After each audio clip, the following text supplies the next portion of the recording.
Selamat pagi Bapak Ibu, mari kita siapkan hati kita untuk kita masuk di dalam hadirat Tuhan, menyembah Tuhan.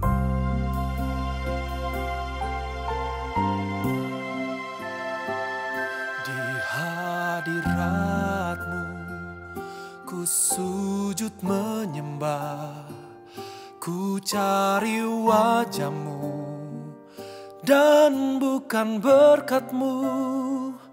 Kau yang maha tahu dalamnya hatiku, tiada yang lain seperti dirimu. Segenap hidupku ku mengasihimu, Yesusku. Ku cinta padamu, bawaku mendekat padamu, tinggal di dalam hadirat-Mu.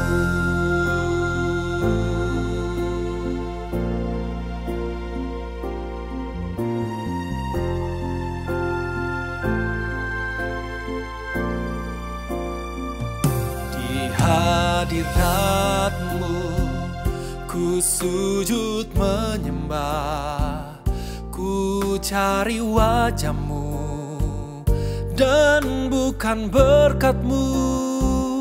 Kau yang maha tahu dalamnya hatiku, tiada yang lain seperti dirimu. Segenap hidupku ku mengasihimu, Yesusku. Ku cinta padamu, bawaku mendekat padamu, tinggal di dalam hadirat-Mu.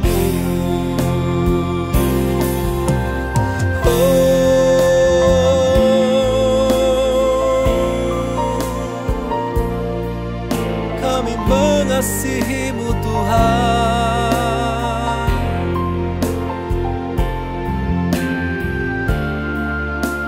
Haleluya.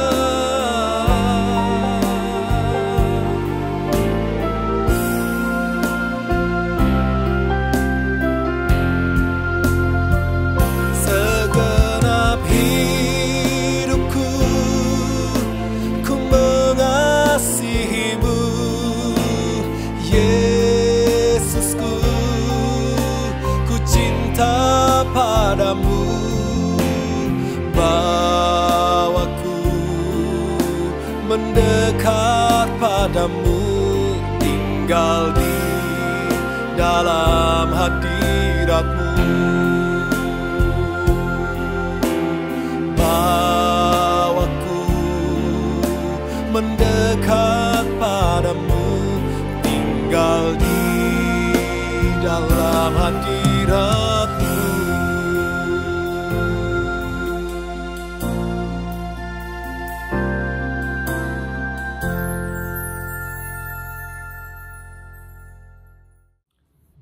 Selamat pagi Bapak Ibu Saudara yang dikasihi oleh Tuhan. Pada pagi hari ini kita kembali bertemu, kita akan mendengarkan firman Tuhan yang akan memberkati setiap kehidupan kita. Sebelum itu mari kita satu dalam doa. Terima kasih ya Tuhan, Engkau sangat baik, teramat baik dalam kehidupan kami Tuhan. Kami akan mendengarkan firman-Mu, suci kuduskan hati dan pikiran kami, layakkan kami Tuhan menyambut firman-Mu. Dalam nama Tuhan Yesus Kristus, haleluya, amin. Pada pagi hari yang indah ini, saya akan membawakan sebuah firman yang berjudul Mempunyai Benih. Mempunyai Benih. Kenapa kita harus mempunyai benih? Benih apakah itu yang dimaksud? Seberapa penting kita harus memiliki benih itu? Kita harus mempunyai benih, sebab itu benih itu yang saya maksudkan di sini adalah benih firman Tuhan. Mari kita buka dulu dalam Lukas 8 ayat yang ke-11. Lukas 8 ayat yang ke-11. Di situ ada penjelasan tentang benih.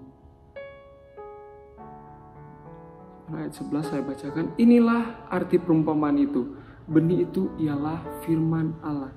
Sangat jelas bahwa Alkitab telah mengatakan bahwa benih itu adalah firman Allah.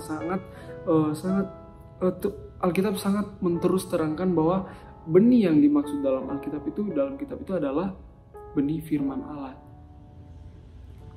Lalu dalam firman Allah itu menjelaskan bahwa ada dua benih, benih yang fana dan benih yang tidak fana. Dalam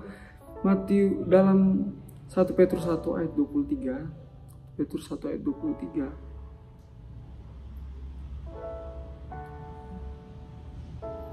1 Petrus 1 ayat 23 di situ bilang, karena kamu telah dilahirkan kembali bukan dari benih yang fana, tetapi dari benih yang tidak fana oleh firman Allah yang hidup dan yang kekal. Di sini menjelaskan bahwa ada dua benih. Dua benih ini yaitu benih yang fana dan benih yang tidak fana. Benih yang dari iblis sama benih yang dari Allah. Benih yang dari Allah yaitu adalah firman Allah sesuai dengan pembacaan kita tadi dalam Lukas 8 ayat yang ke-11. Kenapa harus mempunyai benih? Kita membaca lagi dalam kitab dalam Matius 7 ayat yang ke-21. Kenapa kita harus mempunyai benih? Seberapa penting benih itu kalau kita memiliki benih tersebut? Kenapa sih ada benih? Kenapa sih harus benih ini harus ada dalam kehidupan kita? Kita membaca dalam Matius 7. Dalam Matius 7 ayat yang ke-21. Matius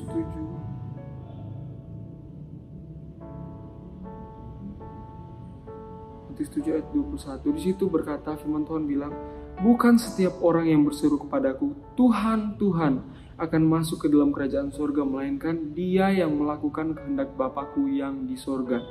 Sangat jelas firman Tuhan mengatakan. Tapi kita di sini kita mau perhatikan kata kehendak Bapakku yang di sorga. Kehendak yang dimaksud dalam ayat ini adalah perintah-perintahnya itu adalah apa? Firman Allah, benih yang kita baca tadi dalam Lukas 8 ayat yang ke-11 tadi.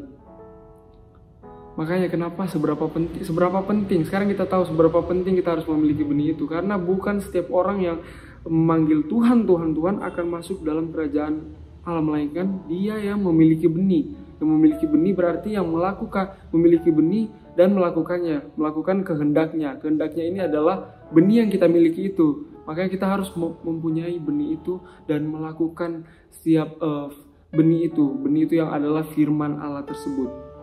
Sekarang kita tahu betapa pentingnya itu dalam kehidupan kita. Benih yang adalah firman Allah, benih yang adalah kehendak Allah.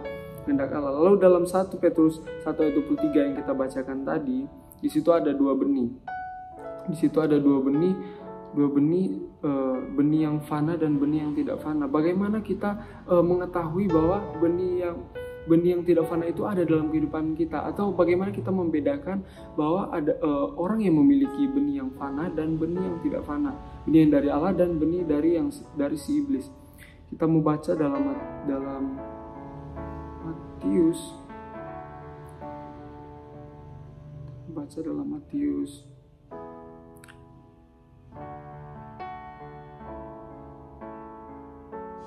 Dalam Matius 12 ayat 33. Jikalau suatu pohon kamu katakan baik, maka baik pula buahnya. Jikalau suatu pohon kamu katakan tidak baik, maka tidak baik pula buahnya. Sebab dari buahnya pohon itu dikenal. Nah, kita harus tahu, kita membedakan dari apa? Dari buahnya. Buah apa itu? Kita membaca ayat selanjutnya. Hai kamu keturunan ular beludak, bagaimana kamu dapat mengucapkan hal yang baik, sedangkan kamu sendiri jahat? Karena yang diucapkan mulut meluap dari hati. Sangat jelas kita harus tahu bahwa kita harus bisa membedakan dari sikap kita. Orang yang mempunyai benih Allah, yaitu orang yang mempunyai benih firman Tuhan, benih yang firman Allah itu, mereka melakukan kasih.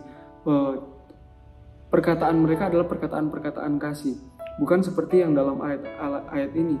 Sedangkan kamu sendiri jahat. Mereka mengucapkan hal-hal yang baik, sedangkan kamu sendiri jahat, karena yang diucapkan mulut meluap dari hati.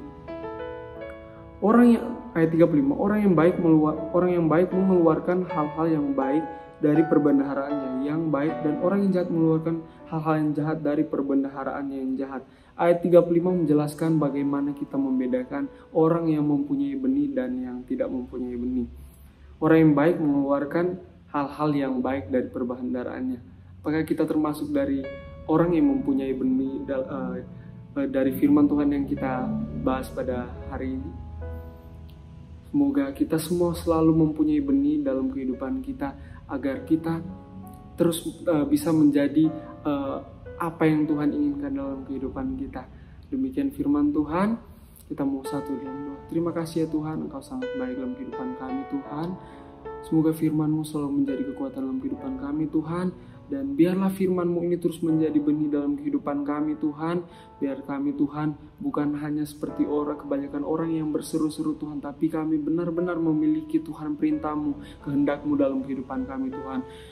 Sepanjang hari ini Tuhan, kami selalu tangan-Mu Tuhan. Engkau yang memimpin kehidupan kami Tuhan. Dalam nama Tuhan Yesus Kristus, haleluya. Amin. Segenap hidupku ku mengasihi-Mu, Yesusku, ku cinta padamu. Bawaku mendekat padamu, tinggal di dalam hati.